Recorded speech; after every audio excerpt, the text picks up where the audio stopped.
आज की वीडियो में हम मुद्रा पर चर्चा करेंगे। सर्वप्रथम मुद्रा की उत्पत्ति के बारे में चर्चा करेंगे। तो मुद्रा की जो उत्पत्ति है या मुद्रा शब्द या मुद्रा को हम अंग्रेजी में मनी कहते हैं, तो मनी शब्द लैटिन भाषा के मोनेटा से बना है। मनी शब्द की उत्पत्ति लैटिन भाषा के मोनेटा से हुई, ठीक है। और रोम के देवी जूनो के मंदिर में मुद्रा की ढलाई की जाती थी,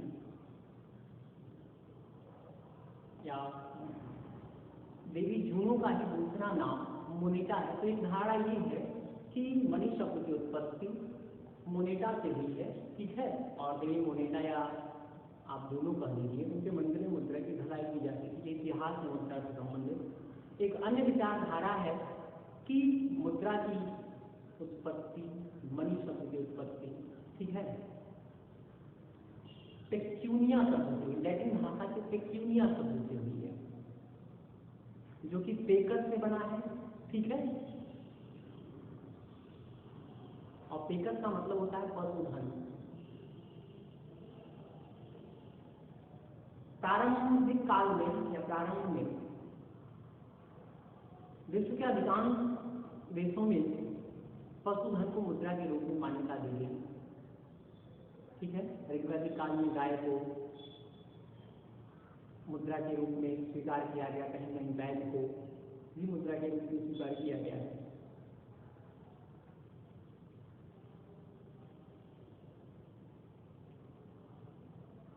तो हम मुद्रा की परिभाषा पर चर्चा करें तो देखिए, मुद्रा की परिभाषा को मुख्य रूप से दो वर्ग में बांटा गया है। एक विस्तार के आधार पर जो परिभाषाएं दी गई है और दूसरा है प्रकृति के आधार पर, ठीक है। विस्तार के आधार पर परिभाषाओं को पुनः संकुचित परिभाषा, विस्तृत परिभाषा एवं उचित परिभाषा में बांटा गया, ठीक है। या विस्तार के आधार पर मुद्रा की परिभाषा का वर्गीकरण तीन प्रकार से किया गया। एक संकुचित दृष्टिकोण की परिभाषा है, दूसरा विस्तृत दृष्टिकोण की, ठीक है, और तीसरा आपका उचित दृष्टिकोण। पुनः प्रकृति के आधार पर मुद्रा की परिभाषाओं को तीन वर्ग में बांटा गया। वर्णनात्मक परिभाषाएं, दूसरा है आपका वैधानिक परिभाषा और तीसरा सामान्य स्वीकृति पर आधारित परिभाषाएं। तो प्रथम क्रम में हम संकुचित परिभाषा या विस्तार के आधार पर, तो मुद्रा की परिभाषा जो विस्तार के आधार पर हम उन परिभाषाओं को इस वर्ग में शामिल करते हैं जो मुद्रा के विस्तार को बताती है, ठीक है। या मुद्रा में किन वस्तुओं को शामिल किया जा सकता है। तो देखिए, संकुचित परिभाषा में रॉबर्टसन की मुख्य रूप से परिभाषाएं आती हैं, ठीक है। तो रॉबर्टसन के अनुसार विस्तृत क्षेत्र, मुद्रा विस्तृत क्षेत्र में भुगतान के लिए स्वीकार की जाने वाली वस्तु है। मुद्रा विस्तृत क्षेत्र में भुगतान के लिए स्वीकार की जाने वाली वस्तु है। तो अगर इस परिभाषा को हम देखें तो इस परिभाषा के अनुसार केवल धातु मुद्रा को ही मुद्रा में शामिल किया जा सकता है, ठीक है। क्योंकि विस्तृत रूप में भुगतान के रूप में धातु मुद्रा को ही जनता स्वीकार करती है। पत्र मुद्रा को जनता उतने मन से स्वीकार नहीं करती जितने मन से हम धातु मुद्रा को स्वीकार करती है, ठीक है। तो संकुचित दृष्टिकोण की परिभाषा में केवल धातु मुद्रा को ही मुद्रा के रूप में रखा जा सकता है। अगला है आपका विस्तृत दृष्टिकोण पर हार्टले विदर की परिभाषा। मुद्रा वह है जो मुद्रा का कार्य है। अगर इस दृष्टि से हम देखें तो मुद्रा के अंतर्गत आपका धातु मुद्रा तो मुद्रा है, धातु मुद्रा के साथ साथ पत्र मुद्रा और पत्र मुद्रा के साथ साथ सात मुद्रा जैसे चेक है, जिनमें विपत्र है, ठीक है, हुंडी है, बिल है, प्रतिज्ञा पत्र है, इनको भी हम मुद्रा के रूप में शामिल करते हैं। साथ ही साथ अल्पविकसित देशों में सीप, कौड़ी, नारियल आदि को भी का प्रयोग मुद्रा के रूप में किया जाता है। तो ये जो विस्तृत दृष्टिकोण की परिभाषा है, इस परिभाषा ने मुद्रा के क्षेत्र को बहुत अधिक विस्तृत कर दिया है, ठीक है।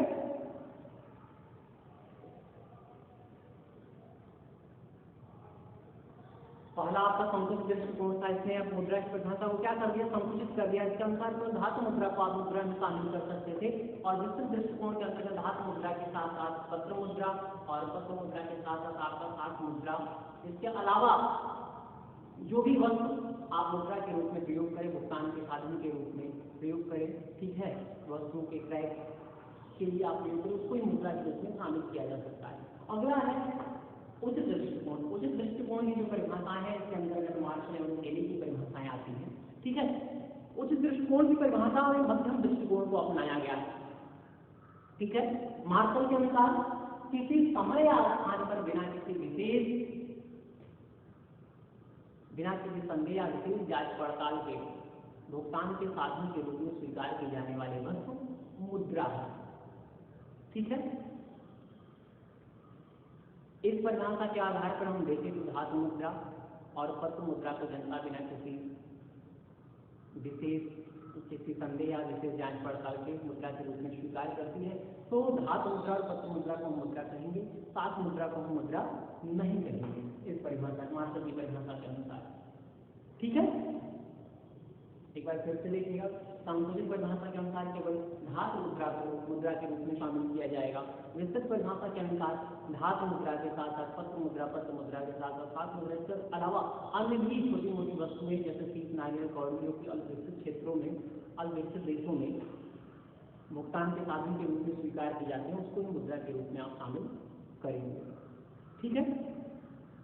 तथा उचित दृष्टिकोण की परिभाषा के अनुसार धातु मुद्रा के साथ साथ पत्र मुद्रा को जनता बिना किसी विशेष संदेह या जांच पड़ताल के स्वीकार करती है, अतः इसे हम मुद्रा कहेंगे, ठीक है। अगला देखिएगा, प्रकृति के आधार पर परिभाषा, वर्णनात्मक परिभाषाएं, ठीक है। जो वर्णनात्मक परिभाषाएं हैं उसको हम कार्यात्मक परिभाषा भी कहते हैं, क्योंकि ये मुद्रा के कार्यों का वर्णन करती है। तो इसके अंतर्गत काउंटर एवं कार्बोन की परिभाषा आती है। कार्बोन की परिभाषा को हमने देखा है, तो देखिएगा कार्बोन के अनुसार मुद्रा मूल्यमापक एवं भुगतान का साधन है।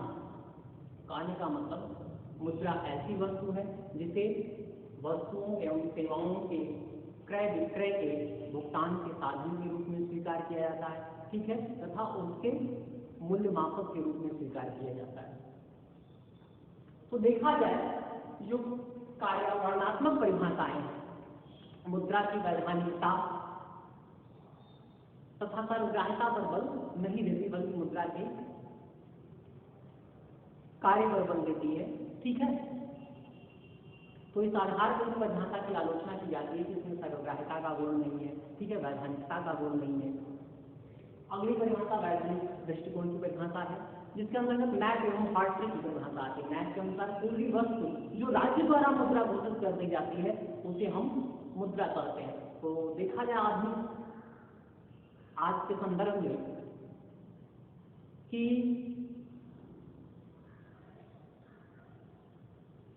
मुद्रा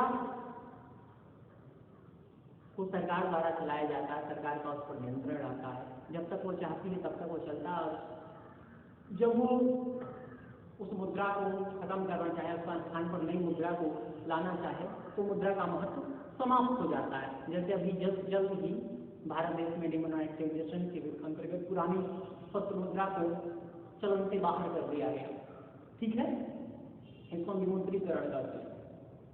तो वैधानिक परिभाषा मुद्रा की वैधानिकता पर बल देती है। मैथ के अनुसार कोई भी वस्तु जो राज्य द्वारा मुद्रा घोषित कर दी जाती है उसे हम मुद्रा कहते हैं, ठीक है। अगला है आपका सामान्य स्वीकृति पर आधारित परिभाषा। इस वर्ग में देखिएगा टेलीग्राम, कैंट एवं केली की परिभाषाएं आती हैं, ठीक है। कैंट के अनुसार जिसे मुद्रा वह वस्तु है जिसे सामान्य विनिमय के माध्यम, ठीक है, मूल्य के मापक के रूप में स्वीकार किया जाता है। तो देखा जाए ये जो परिभाषा है मुद्रा के सर्वग्राह्यता पर बल देती है कि मुद्रा ऐसी वस्तु है जिसे विनिमय के माध्यम एवं मूल्य के मापक के रूप में स्वीकार। विनिमय का माध्यम कहने का मतलब क्रय विक्रय के लिए एक माध्यम है मुद्रा, या मुद्रा के माध्यम से आप क्रय विक्रय क्रिया संपन्न करते हैं, ठीक है। मूल्य के मापक किसी वस्तुओं का मूल्य हम मुद्रा में मापते हैं, ठीक। तो देखा जाए सभी परिभाषाएं के अपने गुण दोष हैं और कोई भी परिभाषाएं पूर्ण नहीं है। जैसे वर्णात्मक परिभाषाएं में वैधानिकता का गुण नहीं है, सर्वग्राह्यता पर बल नहीं देती है, ठीक है। इसी तरह से वैधानिक परिभाषा मुद्रा की सर्वग्राह्यता पर बल नहीं देती है, ठीक है। तो देखा जाए मुद्रा की अगर एक उचित परिभाषा हम देखें तो मुद्रा वह वस्तु है जिसे सामान्यतः मूल्य मापक, भुगतान के विनिमय के माध्यम, भुगतान के साधन, मूल्य संचय, ऋणों के भुगतान के रूप में बिना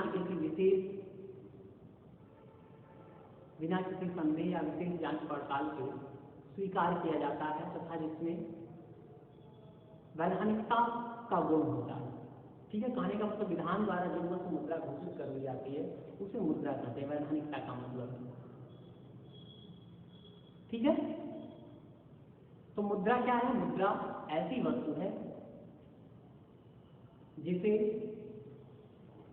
भुगतान के साधन, मूल्य के मापक, ठीक है, ऋणों के भुगतान, मूल्य संचय, मूल्य हस्तांतरण तथा के रूप में स्वीकार किया जाता है या बिना किसी विशेष संदेह या जांच पड़ताल से स्वीकार किया जाता है, जिसमें वैधानिकता का गुण होता है। ठीक है, तो आज के लिए बस इतना।